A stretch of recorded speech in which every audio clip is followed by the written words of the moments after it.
guys. Just a moderate energy level comedian. How's it going, folks? Everybody good? I'm not doing too great, guys. Not doing too great. I just had my minivan broken into. Yeah, I drive a minivan. All right. People like to make fun of me until they get in it, and I hand them a Capri Sun, and the warmth of their childhood comes over them, and they thank me. Thing is, I was downtown with my minivan, and some crackhead broke in. I knew it was a crackhead because I saw him sleeping in his cardboard box on the sidewalk. And I came back to my minivan, the window was smashed, his cardboard box was just empty, flapping in the breeze all lonely. And I knew it was that guy. Here's the weird part. All he stole were my prescription driving glasses that were on my dashboard. Which I thought was weird. I'm like, well, maybe this crackhead had really bad eyesight, right? Like maybe all he needed was a pair of glasses to turn his life around. Like he put those things on and he was just like, holy shit! I've been living on the streets this whole time? And nobody told me that? Oh my God, this is crack in this pipe? No wonder I never got the munchies. Oh my God, these are words on this toilet paper? And these words form job opportunities? That crackhead goes to college, then gets a job and has a family all because of me, guys. That's how I feel better about that situation. I'm a one-man charity. That's right. So if you're downtown and you see a crackhead with some cool glasses on, I want you to run him over and get those back for me. All right? I woke up in the alley last night. It is a slippery slope. Just one disability and you're on the streets, guys. My eyesight, it's getting worse. It is. So that's why I just started learning Braille. Just getting ready for it, just learning Braille. Actually, the real reason I learned Braille is because I'm a real big fan of baby changing stations. You guys familiar with those in public restrooms? Yeah. I don't even have a kid, I just like baby changing stations. My favorite brand of baby changing station is Koala Care. And I'll tell you why I like that brand. On Koala Care baby changing stations, there is a paragraph of Braille. Which is crazy, because I didn't know blind people change babies. I did not know that. But the really weird part is there's no like normal letter translation for this Braille. So I'm thinking, this is a message just for the blind people. Like, what does it say? So one day I made a rubbing of it, I got it translated, and I'm going to tell you guys tonight what it says. It says, if you are blind and attempting to change a baby, wait a minute, I fucked that up. That makes no sense. If you are reading this, you are blind and attempting to change a baby. Very impressive. We at Koala Care aren't sure you're getting the support you need right now. Where is your spouse? You are blind. We didn't know this was legal.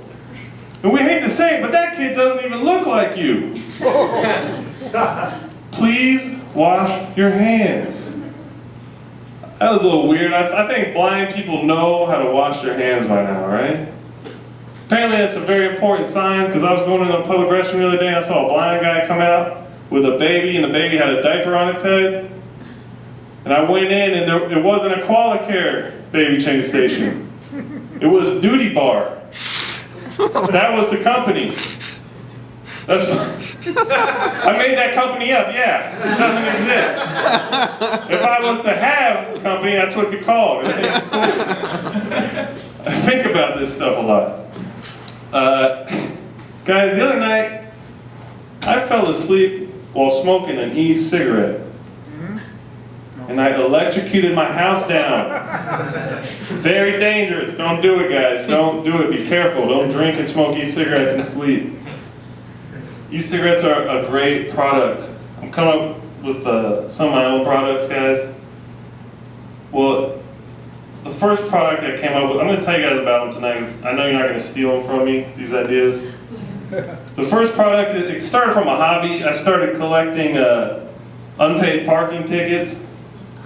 I'd put them in my glove compartment, and anytime there's like a girl in the car I wanted to impress, I'd tell her to get something out of there and they'd all fall out. It'd be like, bam, instant bad boy mystique.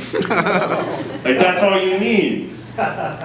Then I go to drive away and there'd be a boot on my tire and she'd fall in love. So now I'm selling counterfeit parking tickets. $19.99, you get a whole book of them. Be an instant Billy Badass. Impress any girl. Don't steal it, it's a great idea, guys. Here, my next great idea is like, I love trail mix. Big fan of trail mix. But I feel weird eating it because I don't hike that much. I'm pretty lazy. And it's kind of, I feel weird eating trail mix on my couch. So I started my own brand of trail mix. It's called Couch Mix. See, Couch Mix is just all the shit that's under my couch cushions. It's just hairballs, some old dog food, a lot of crumbs, various types of crumbs, some Fritos, some Doritos. We got corn kernels in there. You're gonna need a good dentist if you get Couch Mix, guys. It's the only brand of trail mix that guarantees at least 3 pennies in every handful. That is a great idea. Don't steal it. Guys, I had a really rough childhood. My dad was hard on us. He used to, my dad used to punish me by putting e-cigarettes out of my arm. No discipline in that family. I did not learn a damn thing. Who's a fan of cuddling around here? This guy back here, older gentleman, loves to cuddle ladies, just so you know.